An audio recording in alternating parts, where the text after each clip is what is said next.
All right, and we are live with another episode of Mentor Minutes. Just a chance for you to ask me questions about leadership and management, and for us to try to work some of the principles and the theories of correct and proper leadership and work those into real world situations from real world leaders around the world. So if you're tuning into this, go ahead, drop down into the comment section if you have any questions for me. And if you are tuning into this late, or you are listening to this, the podcast rerun of this, or the YouTube channel, drop into the comments or just shoot me your question through email, cm@cameronmorrissey.com, private message me on Facebook, and I'll be sure to get your question on another episode of Mentor Minutes. I want to start off this particular session with a subject that's going to be near and dear to pretty much everybody's heart out there, and that is, how do you manage to get a raise at your job? And it's probably one of the most difficult things, and you actually have to go kind of a different route than you may want to think of in that.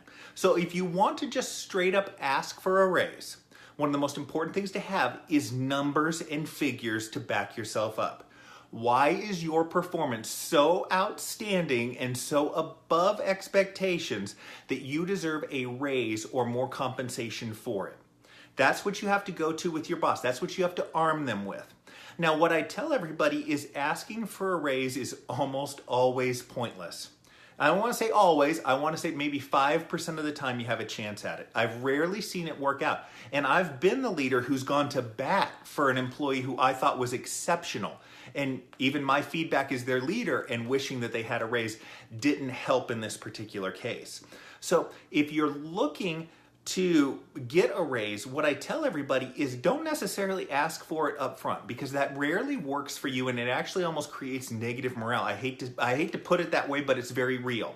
So if you're looking for a way to get a raise, what you want to do is you want to start getting extra responsibilities. What I tell people is if you can't get promoted, that's the easiest way to get a raise, is get promoted, is to gain enough skills and expand your responsibilities enough to basically create a new position. That's a great way to kind of cheat your way a little bit into getting a raise, is framing it in the way of a new position where you take on extra responsibilities and would be compensated accordingly for that. That's a great way to do it. The other thing to consider is if money is a factor, and I see this a lot with people who have a long tenure with a particular company.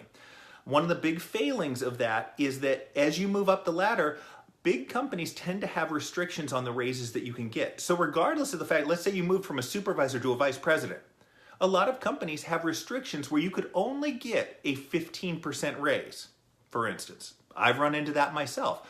In my career, I actually moved from a director position to a senior manager position in another company and got a 15% raise for moving down the ladder because I had been with the other company for 12 years almost.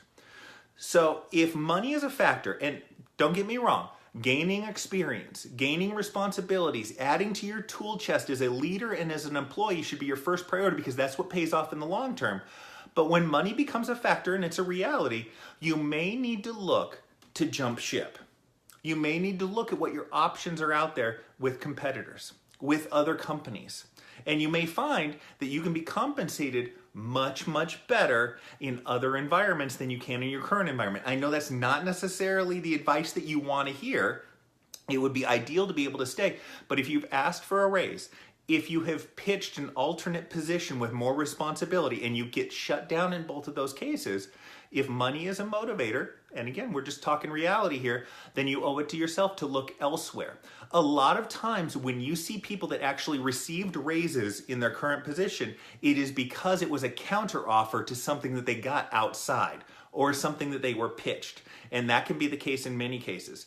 Now, if you're getting shut down for a raise and other people are getting them, then this gives more impetus for potentially looking outside the organization, because perhaps it is you are being, I don't want to say blacklisted or whatever on that, but maybe there is something that's going on where the management does not want to compensate you appropriately. So starting out brass tacks with everybody, talking about raises. Go back, if you're coming to this late, go back and review it. It's a good thing for you to have in your back pocket as we look to progress in our careers. And as people have jumped onto this session, drop down in the comments if you have any questions. I'm going to tackle Zachary because he was right on board on getting on this question. So Tell me about a time you struggled with work-life balance. Did you manage to solve the problem, and how did you do it? And what I talk about, Zachary, is actually a failing in work-life balance. I'll talk about maybe a success afterwards as well. But in the when I was in the hospitality industry here in Vegas, if you're in a management position, it's a 24/7 town. So you are going to be getting those emails and those phone calls in the middle of the night and on your weekends. I used to go hiking up at Red Rock just because there was no cell phone signal up there and I could actually get away from my phone. And it caused enormous amounts of frustration. That was when I got most frustrated in my job, was when I was sitting down to eat dinner with my family and I got interrupted by a phone call, or I got emails that I needed to take care of, that sort of thing. Part of that comes with the job, I get it. What I didn't do, and what I should have done in those positions, is actually kind of redoubled down on my free time. We talk about work-life balance, and what happens is a lot of people are focused on getting the most out of their time at work. And that's great. You need to get the most out of your time at work. But then they slack off in their personal time. And so you have them come in on a Monday and say, hey, what did you do this weekend? Nothing, I just vegged. And that's fine every once in a while. But what you really need to do, and what I wish I had done, was spend more effort on getting the most out of my free time, spending that quality time. When I talk to leaders, I tell them about this mistake, and I have them write down, what are 5 things that you like to do in your free time? I liked going to Barnes & Noble and surfing the magazine racks. It could be going to a coffee shop. It could be trying a new restaurant. It could be cooking at home. It could be going to see a movie. What do you really enjoy doing in your free time? And schedule it. So make sure that you are taking time once during the 5-day work week and doing something that you enjoy on a Tuesday, Wednesday, or Thursday. And then take your weekend. What I eventually moved into is I knew that I was going to take the kids out golfing on the weekend. And I knew we were going to go see a movie or go out to a restaurant. Those were 2 things that were going to happen. When they were going to happen, I didn't know. I kept that flexibility. But I tried to make more quality time in my free time and bring that same level of introspection to how to get the most out of my time, not just from work, but also from play. The other thing is to try to find a way of integrating the two just a little bit more. It could be that you turn off your phone when you go to have dinner. But you know that when you get done with dinner, you're going to check emails and you're going to respond to emails for 15 minutes. Set up specific times. Also set up expectations. If it's the weekend, I generally would not be responding to emails within 5 minutes of receiving them. Respond to the emails in an hour, in 2 hours. Tell people you were in a movie. Those are those excuses that everybody understands. Oh no, I was in a movie. Oh, so you're the one person that actually paid attention when they said turn off your cell phones. But people understand those sorts of things. So set the expectation. Yes, I will respond to you, but it's going to happen over such and such period of time. So my big thing as far as work-life balance is to bring more attention to the life part and be making the most out of that life part. And then you have a little bit more flexibility when work starts encroaching there. Hope that helps out, Zachary. If you have any other questions on it, just by all means, drop down into the comment section. Cindy, always good to see you here, and I hope you're having a great day up there. One thing I like to do, and if you have questions, drop them down here, but while we queue up some questions, I do have some that I received offline. Those people that want to stay anonymous, I absolutely respect that. So if you want to direct message me, email me at cm@cameronmorrissey.com. I'll answer the question and make sure that nobody knows it was coming from you. The first one we have is how to be a good trainer from a perspective of adapting to your audience. Audience change. Shall the trainer be flexible in changing with the audience? And I think that's a great question. I love that you're thinking along those lines. And yes, you need to be adaptable for training individuals so that they get the most out of it. And I tell leaders, if you are treating your people all the same, you are treating some of them wrong. Your team isn't robots, and if we're talking in a training perspective, each class isn't a bunch of robots where you're just uploading a bunch of data. You need to be flexible, and you need to be able to acknowledge when certain people react and respond to things in different ways, and the most effective leaders are great at making those adjustments to keep those relationships going and to be able to get across what they want to get across. So from a training perspective, It's nice when you're talking about your audiences to have a feel for what their challenges are. And you can go ahead and just email them out ahead of time and say, hey, what are some of the challenges you deal with on a daily basis? What are some of the things that you look forward to on a daily basis, so that you get an understanding of it? Very, very simple stuff. But the other thing is to get very clear on what the outcomes are that you're looking for and what specific takeaways. It isn't, one of the reasons I like these Q&A sessions and I just don't get up here and on my soapbox and talk about leadership principles is I want it to be actionable. I don't want to talk through and go through the standard operating procedures. I want somebody to be able to give an adjusted and real scenario for us to work through on this, and that's what makes it real. So make those adjustments. But yes, treat your team individually as individuals, not as robots. And if you're in a training environment, make those little adjustments. What are their struggles? And have that time for Q&A. That's a great way. You can start off, if you can't email them ahead of time, you can go ahead and start off your session with, what are your struggles in relation to blank, whatever it is that you're training? What are the things you think you're really good at in regards to training? And have that as a baseline and teach to that. Yes, it requires you to be flexible. Yes, it requires a little bit of creativity on your part from a training perspective. But what I will tell you is after 1, 2, 3, 5, 6 times of doing this, you get better and better. I'll tell you, I give workshops in a variety of different companies, wildly different companies, and you get better at being flexible with the material, and that's what's going to help get it across and for you to be really successful. Great question that we got offline. Shannon's got our next one online here for us, and it's, how do you build morale and teamwork when the organization is extremely short-staffed? Not short-staffed, I got it. What you do is you acknowledge the truth. First and foremost, I always like to acknowledge the truth in those situations. When the team is short-staffed, everybody gets it. When there is a crisis going on, maybe you have the staff, but there's a crisis. Acknowledge the crisis. Acknowledge that, you know what, it might suck right now. But chart the path forward in making it livable, making it manageable. Where are the little quick wins that you can get? Is this a time where you can call in for pizza for everybody? So, hey, I know that there's a crisis, but you know what? Shannon's going to buy us pizza today. So that's just those little uplifts. But it's not so much that buying everybody pizza or, buying them a coffee at Starbucks or something like that. It's not that that's really the morale boost. What you're doing, Shannon, is you are breaking the cycle. You get on those negative cycles and it's a negative feedback loop. And anything positive, a little thing that's positive, is something that breaks that cycle and allows them to reassess and hopefully chart a new trajectory. Other ones are, you know what, it's crazy right now, or it's inventory is one I dealt with in retail. Well, everybody's dressed down that day. Nobody's in formal wear on that particular day. So you can have a dress down day. You can change the music up or bring music into the office place if things are crazy. But find little things that you can do to kind of change that dialogue that's going on there.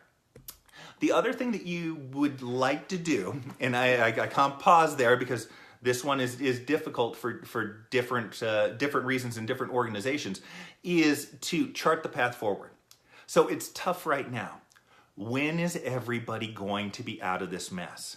So you're setting a goal. You're setting some light in the distance that they can look forward to. So it's not that my whole life is going to be this drudgery of short-staffedness. You know what? We're getting these people off of leave. We are getting this person back from vacation, and we're heading into our slow time of year. So for the next 3 months, it's going to be easier. We just have to get through June to get there. So you set that sort of, goal for them. So just to sum up, if you're having trouble with morale because there's a crisis or you're short-staffed or something along those lines, be real. Acknowledge the situation for what it is.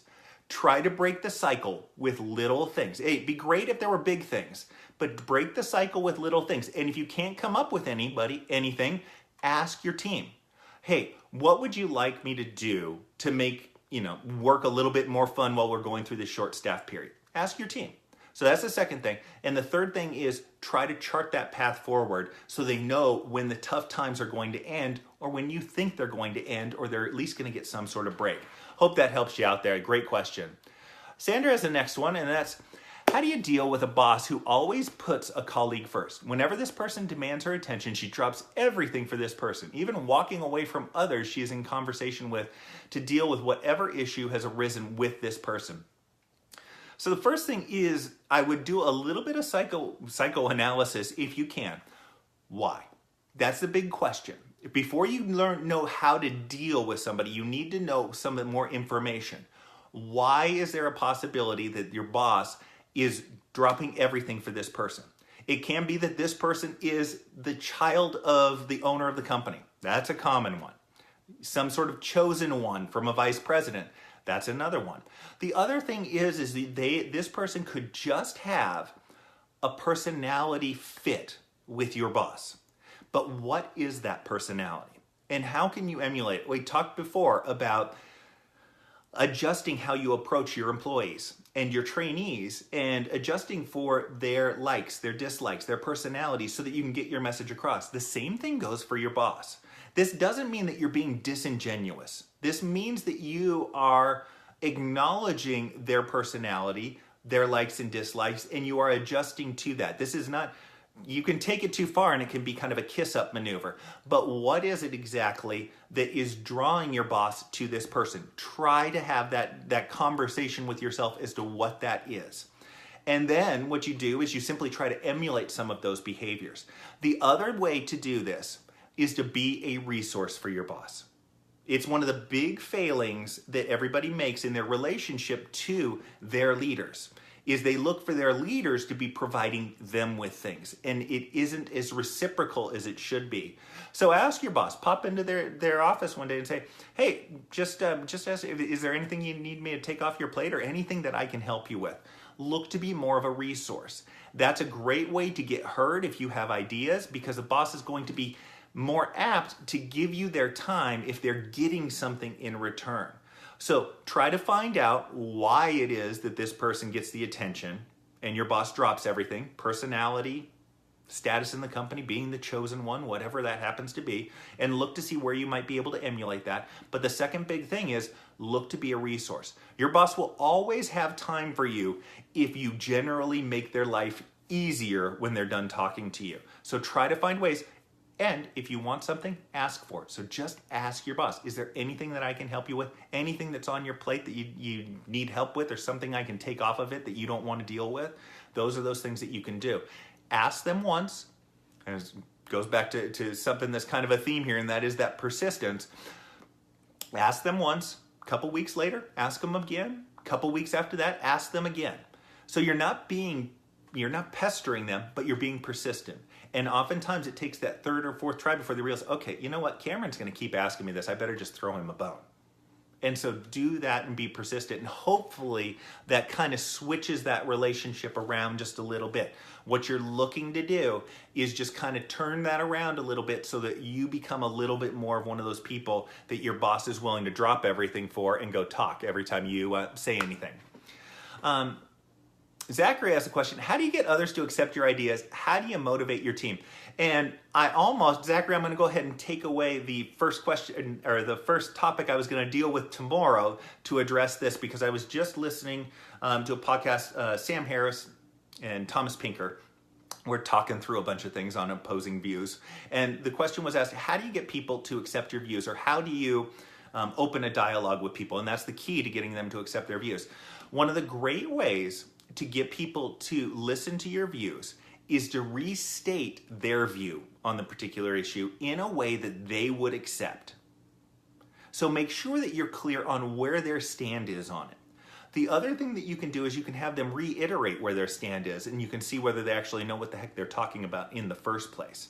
But opening that up is a great way to open up dialogue. And once you open up dialogue in a correct way where you both understand each other, then it's easier to come to some sort of mutual understanding. Now, I know that's a little bit of an adjustment on things, but you brought it up and it was top of mind for me. So if you want to have better dialogue with people, one of the best ways is to restate their opinion on something in a way that they would understand, and or have them explain their opinion to you and why it's effective, to see if there's any sort of disconnect in what's going on. Now, as far as I'm going to tackle the getting others to accept your ideas, let's say they don't have an opposing idea, or it's motivating your team, I want you to get in touch with the WIFM. What's in it for me? People will accept your ideas and people will be motivated when they get something out of it. So one of the big issues is getting your ideas past your boss. And what I talk about all the time is that you want to make sure that you know what your boss's priorities are. So is your boss concerned with sales, customer satisfaction, covering their own butt in the organization? Whatever it is that your boss is concerned about, you want to show why your idea affects something that they care about. When you know what their priorities are, you can then tie your ideas to that, and they're more apt to listen and accept your ideas because you framed it in a way where they get something out of it. From a motivation of your team standpoint, that's a great thing to do. How do you make their life easier? How do you make their life better? What is the benefit that they get out of it? And so I talk motivating. Take your key metrics, orders shipped, calls answered, sales, whatever it is, chart it up on a board. That's one of the great cheats to this. What does your team get out of it? Those that are great at sales or great at those metrics are getting recognition.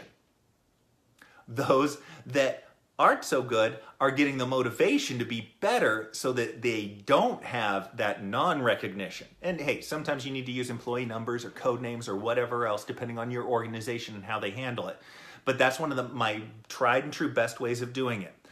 The other thing in regards to motivation, and we tackled a bunch of things, great questions, Zachary, is simply asking them, hey, I've noticed that the team just seems a little less motivated around here. What do you think I could do to improve that? If you ask every single one of your employees that question, not specifically, but from a team environment so they feel safe talking about their own perhaps motivation issues, you are going to get a few ideas that you can run with.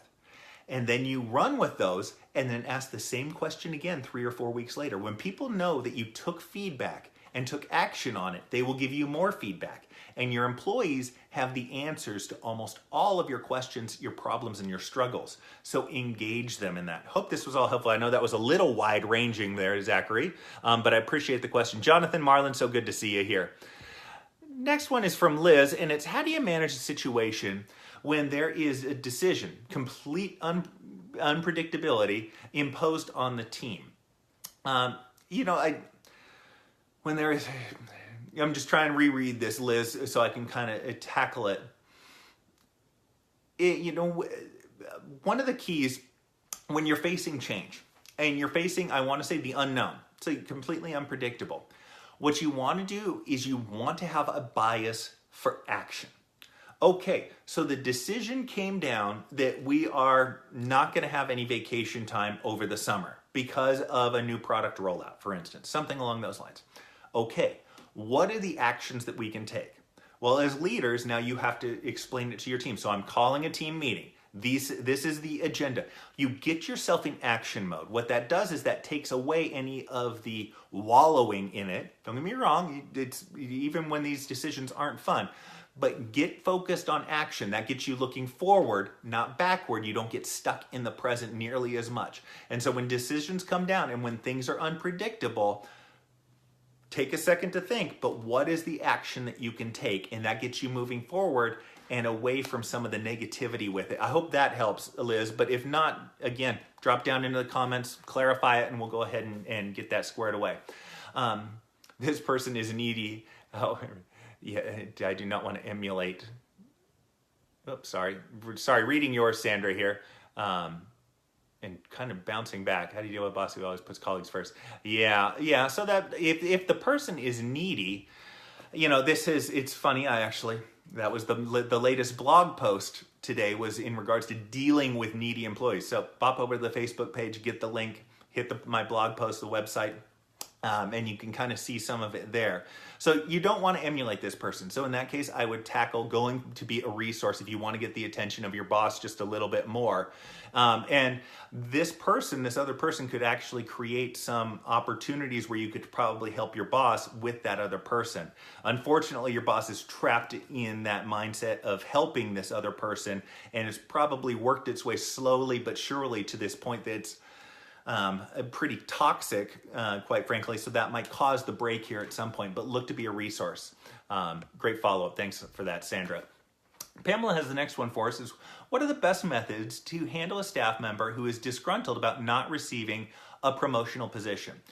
The best way is to have a factual conversation. Why didn't they get the promoted position? They don't know. Most of the time, they don't know. They don't know that the other candidate had 6 years of management experience or experience in a particular area before they got this job. They don't know those sorts of things. So fill them in perhaps in a responsible way. Hey, and this is a great way, get ahead of it. When you promote somebody, tell the team why. So when you send out the email announcement, it isn't just, hey, Cameron was promoted to supervisor, everybody congratulate him, we're really excited about his future. Say, Cameron had 10 years of experience in retail. Cameron's got experience doing this, doing this, doing this. And so it solves that question of, for those people that don't know Cameron or whoever this other candidate is, it gives them an understanding of why it is that that person was promoted. You can always have that after the fact as well, still being responsible, of course, with the information that you're conveying in regards to the other person. So make sure that they're clear on the why. Second is coming up with a plan of action so that they can be in a position to get the next promotion. So what do they need to do? Do they need to become the staff trainer? If they're not suited for that, what can they learn to be the staff trainer? Uncomfortable conversations, difficult conversations are often made easier, not harder, by being transparent. And you're transparent with facts. Well, I don't know what you're talking about. Of course I'm reasonable. Well, no, this would be evidence of that. I'm giving you the reason why, and you're not accepting that reason, for instance. I'll just throw that one out there. But chart a path forward for things that they can work on. This gets back to action. If they're in the doldrums on something, get them focused on doing something that makes their situation better. And people will always be motivated by that. That's a huge satisfaction. They've done studies on this before. Incremental improvement in areas is a huge lift to motivation and satisfaction in the workforce. It doesn't have to be those big, huge leaps. Those little steps forward are huge in keeping everybody going on the right page with the right frame of mind and as productive as humanly possible. So I am caught up on questions here. So if you have a question, drop it down into the comment section. I will handle it in real time. And in the meantime, there is another question I wanted to get to that I received offline. And that was in regards to, without getting into all of the details there, that was in regards to people being able to bank hours that they work. Supervisors, managers, being able to bank hours. So if they work 45 hours a week, they would bank 5, and they'd look to take those 5, a few hours here, an hour there. And whether that was something that I believed in, no, I don't, quite frankly, because it creates too many problems. You want your people to be working the hours that you want to work. I'm not in favor of people working crazy hours, but I am in favor of them being forced or with a little bit of pressure to get their work completed in the time that they are allotted to get it completed. If not, if they can't get that work done, then I know that that's an area that I need to take a look at. Either I need to work on their skills and coach them up in certain areas. Maybe the workload is unreasonable, but that's the identifier. What you don't want to have is you don't want to have people being able to bank hours and then be less efficient than absolutely possible. You've actually created a motivating factor for people to work less efficiently, and that's not a situation that you want to be in. So no, don't bank hours. Get people out the door when they're supposed to. And if they can't based on their workload, then that's something you as the leader need to take a look at. But the banking of hours, I've seen it happen before. It just creates nothing but problems down the road. And just don't go down that road. Please don't go down that road. Liz has the next comment here, kind of a follow-up to an earlier one. It's, what if the change has no impact or has negative impact in terms of team motivation? If the decision doesn't have any sort of impact as far as motivation is concerned, it really just comes, those unpredictable situations, happen all the time. And I know there might be many leaders who go, I don't know what you're talking about. Decisions come down and crises come up 5 times a day for me. And what you do is you do get better at getting from that decision point to the action point. I'll say it again. Get that into action. So if it doesn't have a negative effect, if it doesn't affect motivation, it's just a decision of the organization, then get into action. The quicker you get momentum, one of the biggest problems I see people with meetings, for instance, everybody's in there, everybody decides what needs to take place before the next meeting takes place. And then all of a sudden, a week later, when that follow-up meeting is happening, you see everybody running around the last hour before that meeting trying to get their things done that they said they'd get done the week before. When you get done with a meeting, I always recommend you move into action. So if you said you were going to do something, send the first email. Start pulling the first report. Do something. Take 5 minutes, maybe 5 minutes max, because we've all got plenty of things and lots of back-to-back meetings too. But take 5 minutes and get started on your task. What you're going to find is that initial effort that you put in makes it all easier down the road. So when decisions come down, unpredictable decisions, things that nobody foresaw, get into action. The quicker you get into action and take the simple first step, the easier. So I'm going to give everybody about 10 seconds here to get in any more questions that you have. In the meantime, I again recommend everybody sign up for my podcast. You can take these things on the road. You don't need to be watching me necessarily, but take these things on the road. So I'll have those links up a few minutes after I get done with this particular session. But I wish everybody well and keep tuning in. I'll do these every single day this week. So if you have any questions, email me, cm@cameronmorrissey.com. Follow up in the comment section. I always check the prior day's comments to see if any other questions popped in that I missed. And I will talk to everybody tomorrow. Thanks so much, everybody. Bye-bye.